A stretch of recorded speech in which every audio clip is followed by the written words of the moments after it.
Hi there, my name is Lauren Semanchek. I was looking to file a police report or potentially even a restraining order against my ex-boyfriend who he's also a state trooper, so I'm especially uncomfortable. That was Dr. Lauren Semanchek back in May, leaving a message for police asking for help against her ex-boyfriend, a New Jersey state trooper. Her call was apparently never returned, and just weeks later, Lauren and her new boyfriend, Tyler Webb, were gunned down outside of her Franklin Township home. And now, newly released 911 calls from neighbors and a looming lawsuit are shedding light on a tragedy that her family insists could have been prevented. We are going to break it all down with New Jersey Police Captain Tom Rizzo.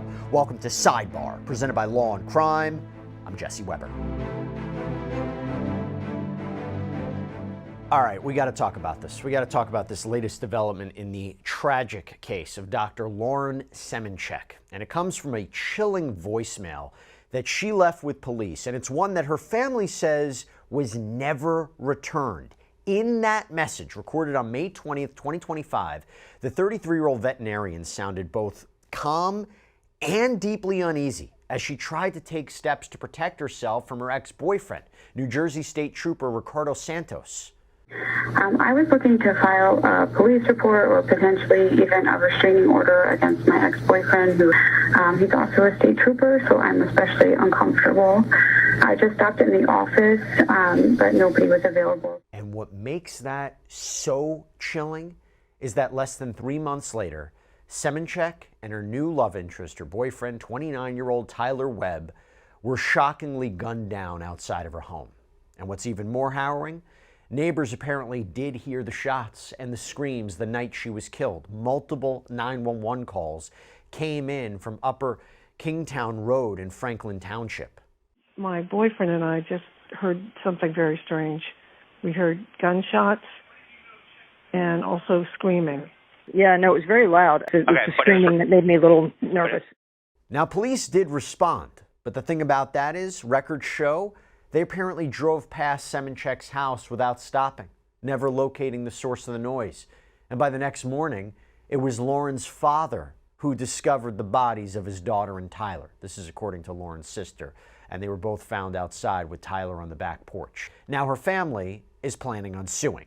At a press conference on August 21st, attorney David Mazie announced legal action against the New Jersey State Police as well as the Franklin and Washington Township Police Departments, accusing them of ignoring red flags and failing to act when Semanchek begged for help.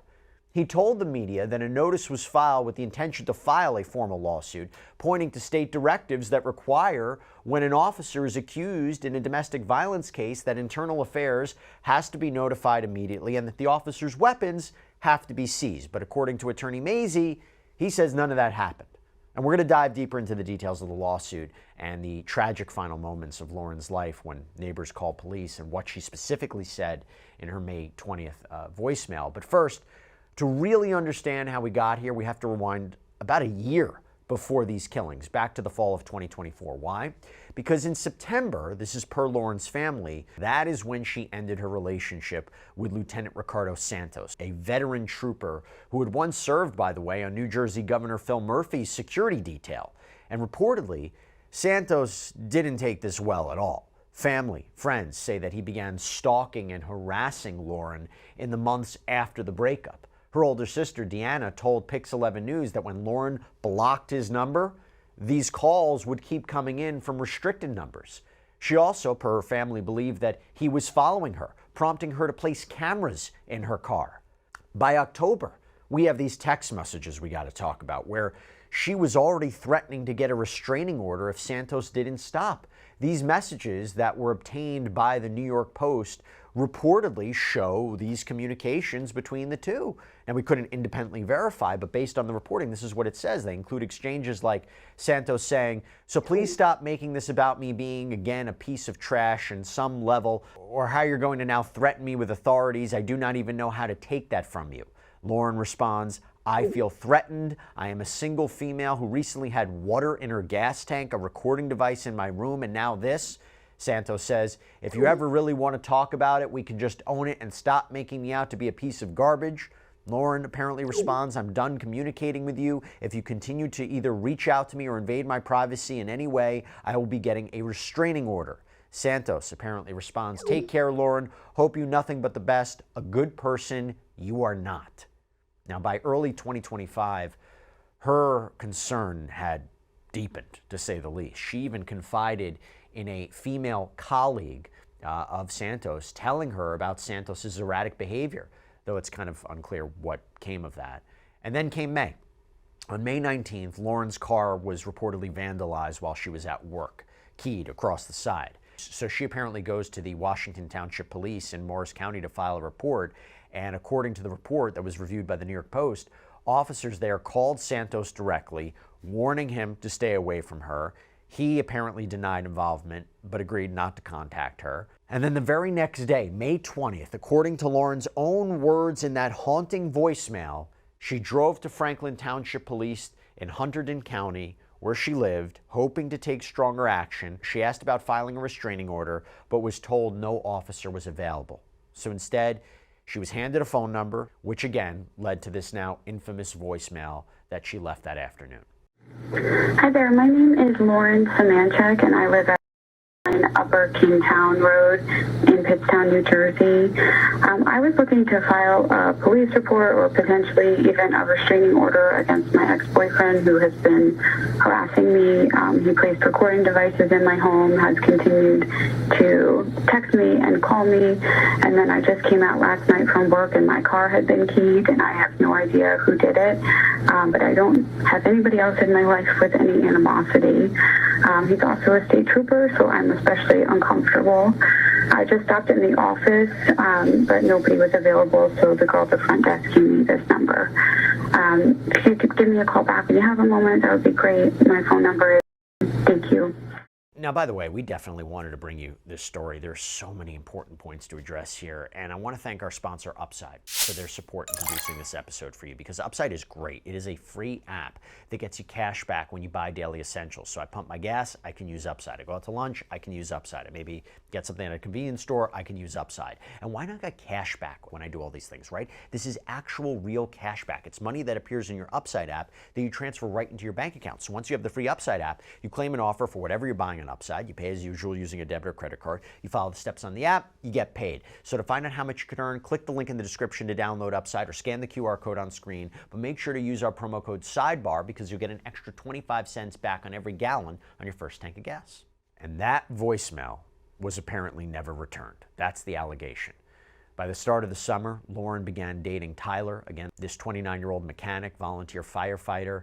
But that all came to a tragic end on August 1st. And we're going to get into all that. But to help me break this down, I want to bring on a special guest. I want to bring on Captain Tom Rizzo of the Howell Township Police Department. Thank you so much for coming on. Tom, having heard Lauren's voicemail from a policing perspective, how should that call have been handled? Well, let's first even go before that. You know, there's a lot of these places that, believe it or not, and I'll never wrap my head around this, that don't offer, and it's because of shared services, it's because of regionalization, that they don't offer, which I think should be, a prerequisite of a one-on-one, some type of level of service. So, you have somebody who's not a police officer in most of these situations who say, okay, how can we help you? Oh, this is what I'm looking to file a report. I'm looking to speak with an officer. A lot of them are, somewhat relayed to a call center and then wait for a call back. I think so much can fall through the cracks with that. So first, I can't believe that was the case, that here's somebody wanting to, report or seek guidance or seek assistance about a potential domestic violence incident, and they're told, hey, leave a message. I just, that alone is what's bothered me, but even before these other caveats. But to answer your question, somebody calling saying, hey, I'm being this, I'm being that, it's a domestic situation. That's got to be an immediate response. That can't be a, hey, well, we'll call you a few days later. That should have never been the case. Explain to me what a rationale could be if it's true that no one ever called back. How is that possible? I don't have a rationale.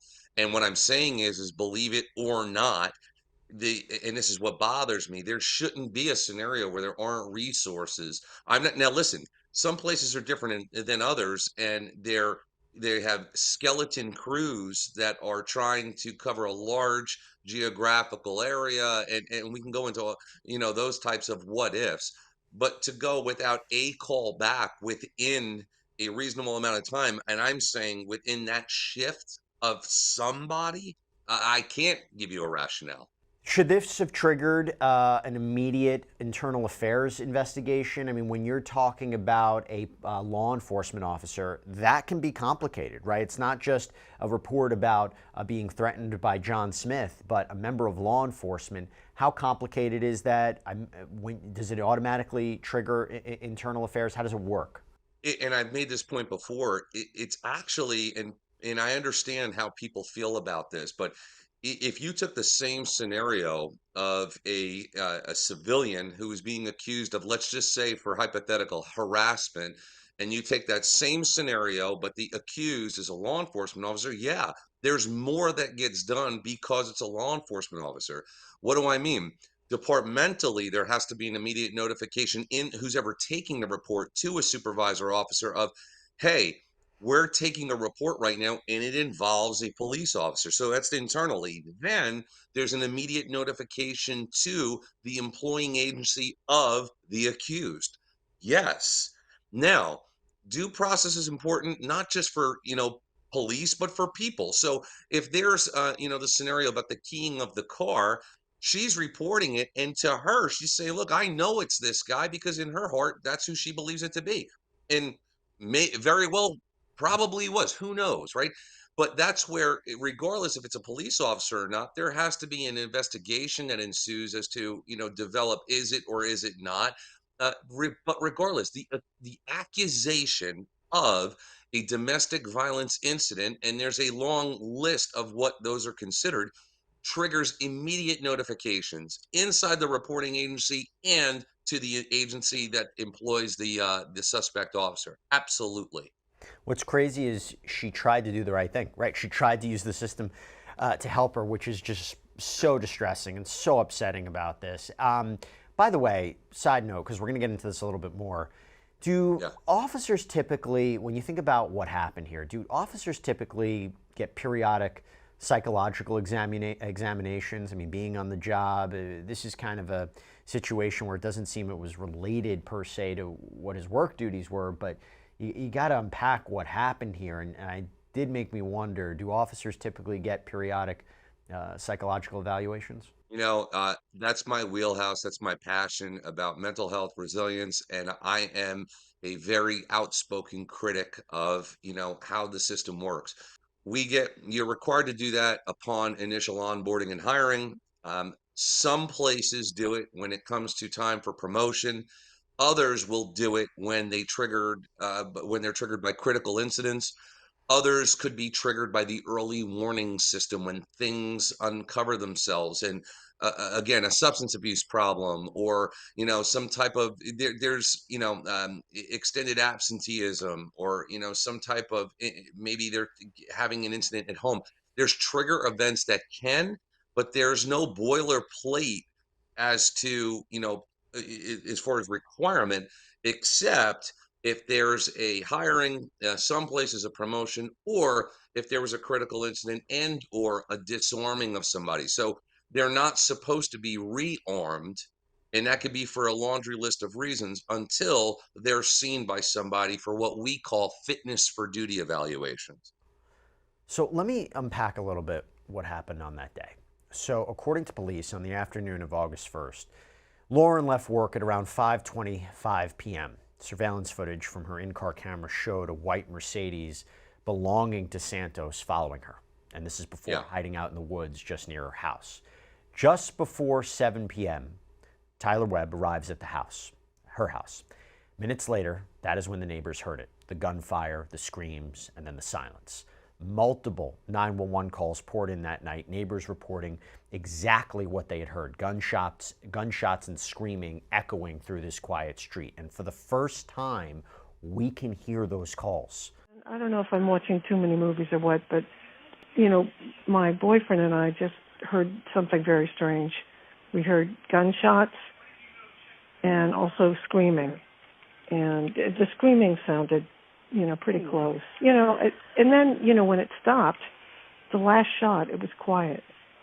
And then I thought it was kids maybe laughing or something. I couldn't tell. We had music going. Okay. And, yeah, anyway. We have patrol responding out to the area to check it out, okay? And again, I hope I'm not bothering anybody, but it was too weird. Franklin Township Police. Hi, I'm sorry. We don't typically do this, but we just heard something that sounded really strange. Over Upper Kingtown there Road were area? about 7-ish gunshots. We thought we heard some screaming, and then the noises stopped. Hello? Hello? Yeah, Upper Kingtown Road area? We're on White Bridge Road. Okay, yeah, we have a report of that, yeah. Okay. About 5, yeah, 6 it was shots, about like 5-ish minutes ago, and it just sounded really weird, so we felt like we had to say something. Yeah, I have an officer on his way in the area. Okay. 911, where's the emergency? It's not actually on this property, but I just heard a bunch of gunshots. It sounded very loud. Okay, and what's it's not the hunting address? season. On Upper Kingtown Road. It's not on this property. I just heard it from this property. And I heard some screaming. Like, I'm up on the hill, so it sounded like down the hill, and maybe... How many of them did you hear? 5 to 6. Just round about 5 to 6? And that's just before you called? Yeah, no, it was very loud. I mean, but sound really carries here. Yeah, All right, I'll send patrol out to the area. If it continues to happen, just give us a call back, but I got them going your way. Okay, I haven't heard anything since. It was the screaming that made me a little nervous. But it was right before you called, correct? It was, yeah. Okay. Yeah. All right, not a problem. I'll send them someone out. Okay, all right, thanks. Bye. Bye. Now, police, again, they responded to that area. As I mentioned before, they apparently never stopped at Lauren's house. This patrol car drove by, kept going, and by the next morning, that is when Lauren's father made the discovery of the bodies. And not long after, Santos himself was found inside of his Mercedes SUV, dead from a self-inflicted gunshot wound. Tom, back to you. You have these multiple 911 calls, very, very upsetting to hear. And this idea that you have an officer or a patrol car driving past and never stopping. What happened?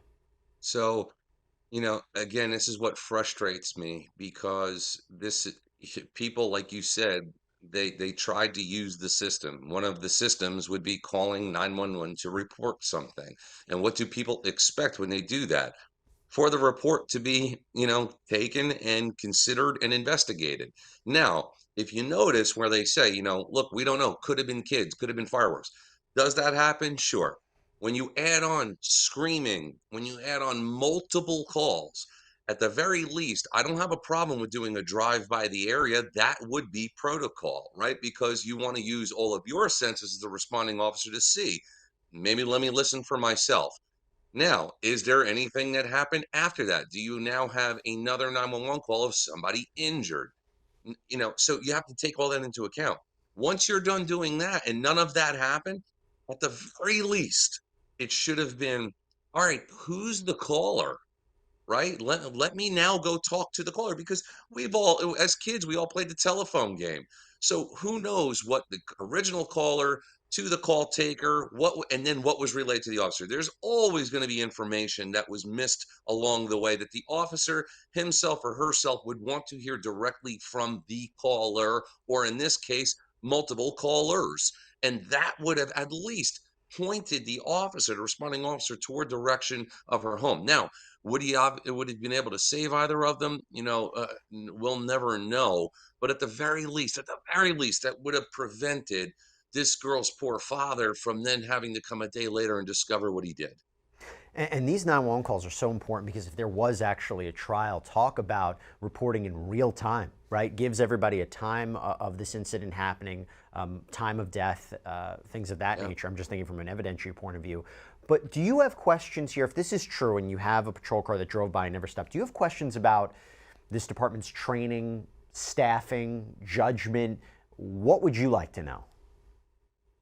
I don't know where to begin and where to end, because I'm trying to look at this not just as a police officer, as a person. And I don't sit top, a hill that lives in, a house without mistakes. So I'll never sit there and point the finger and say I'm saying what I'm saying or asking what I'm asking because I'm perfect. But no, I cannot fathom, I can't understand, like I told you before, in 2025, the year 2025, how this is the best we can do. I just can't accept that. I can't, because this is why. Now, imagine what it takes is the courage for this young lady to even have to walk into a police department to say, "Hey, I'm reporting this," and he's a police officer. It's going to be a formidable and overwhelming act in and of itself.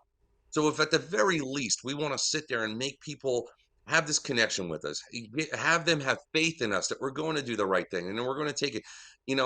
Again, I still can't believe that that it wasn't taken as seriously as it should have for a lot of reasons. And for me, this pains me to see these events happen because I do believe that some things in this unfortunate world and circumstances could have been avoided. So, as you can imagine, in the days that followed, the fallout spread quite quickly. The Hunterdon County Prosecutor's Office, they seized control of the Franklin Township's police department. They suspended the chief and a sergeant, citing, quote, serious concerns about how the department had handled Lauren's pleas for help. And before we even get into the threat of this lawsuit, that is unusual, Tom, right? Am I wrong? Have you seen this happen before? Well, I have. This quickly is an anomaly. So normally when you see takeovers or supersessions of departments by a higher authority, so in this case, the municipal agency being superseded by the prosecutor's office, that's the normal hierarchy. There's been ones that even that step has been jumped and they've been taken over by the attorney general's office. So have I seen it happen? Yes. This quickly, based upon a singular incident, is an anomaly. So damn well there's some significant serious concerns. Again, though, where I say I can't believe in 2025, I'm also not ignorant. Some of these rural, isolated places who do maintain a single department, that's why you'll see a lot of county agencies who police municipalities as well, because the call volume or the municipal base, let's say the demographics, they don't support having an individual agency. It wouldn't make sense. It wouldn't be feasible, right? Because how do you staff that where you don't have, the volume to basically, rationalize having it? So that's why you'll have these regional places. There's pros and cons to it.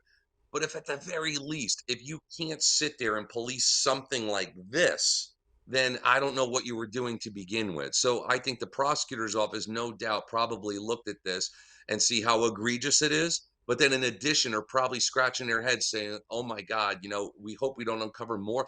You would have known, obviously, something that would be of this, such a salacious story. But I think they're looking at it and say, my goodness, I wonder what other services were discarded.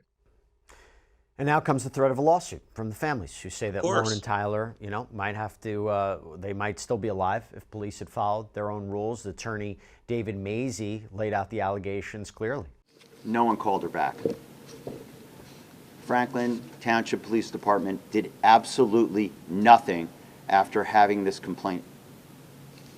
Now, the state of New Jersey Attorney General, law enforcement directors require that a police department, once there is an allegation of abuse against a police officer, to take action. These are the actual, a portion of the requirements.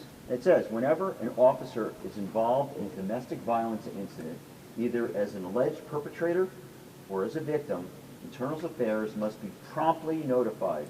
Where the officer or was the alleged perpetrator, investigating officers must seize their service weapon or any other weapon possessed as mandated by AG, meaning the Attorney General directives 2000, 2003, and 2004. So as soon as this complaint was made, the Franklin Township Police Department had an absolute obligation to contact the state police, and at that point the state police would be obligated to take control and to make sure that all revolvers, all service weapons, any other firearms that were licensed to Trooper Santos would be removed, and that it would be put on administrative leave, and that they would do an investigation. Nothing was done here. Ladies and gentlemen, there's something called the blue wall of silence. Blue wall of silence is where police officers protect their own. Even when there's allegations against one of them, they look the other way. And that's what happened here. We will be filing a lawsuit against the Franklin Township Police Department, the New Jersey State Police, and others on behalf of Lauren and Tyler. We will hold, at the end of the day, we will hold Franklin Township Police Department liable for its failure to act. We will get to the bottom of why no one at the state police acted to take Santos' guns. We will get to the bottom of why police officers that evening failed to even come into Lauren's home to investigate the screams and the gunshots. And we will uncover whether the police in New Jersey have been held to a different standard when there are domestic violence complaints lodged against them, and whether there is a cover-up in this and other cases. We will do this and more to achieve justice for Lauren Semanchik, for Tyler Webb, and for their families. So, Tom, the family's lawsuit is going to claim, state directives require weapons be seized immediately when a trooper is accused in a domestic violence case. You're going to be hearing this idea of whether this is a matter of negligence by individual officers, whether there is a broader reluctance to act against fellow law enforcement, talking about potential red flags. What do you make of this lawsuit? What do you think is going to come out of this lawsuit, and do you agree with a lawsuit or a potential lawsuit of this nature? All right, so let's unpack that. Number one, one thing I would counter is no, there's not an automatic disarming, whether it's a police officer or a civilian. There has to be some type of indication. So, for instance, domestic violence, covers a wide range of behaviors and offenses. Not all of them have to do with it, not all of them would rise to the level of, if a person is in possession of a weapon lawfully, of course, that it means the seizure of it. So no, that's not an automatic, and that has nothing to do with whether it's a police officer or a person. So let's look at that, number one. Now, for the actions that are being alleged of this police officer, whether police officer or person, would there have been a seizure of weapons based upon, it seems as if, escalating acts, stalking, invasion of privacy, harassment, criminal mission, like we can keep going with that, terroristic threats maybe. So sure. Now, there's where they talk about the triggers. They're referring to the early warning system. What we have here in New Jersey, and it's covered in two facets. You have within internal affairs, there's guidelines on how to deal with police officers. There's specific guidelines. Now, in addition to that, there's early warning mechanisms internally that if a police officer shows certain symptoms, certain signs, is involved in certain things, that triggers a monitoring. And the monitoring could rise to the level of, without domestic violence, we're going to disarm him or her. Again, I give you this hypothetical. Let's say there was a substance problem. Let's say there was some type of mental health issue, non-domestic related. That could trigger what we call a conditional disarming. And the conditions would be treatment, fit for duty, whatever the case.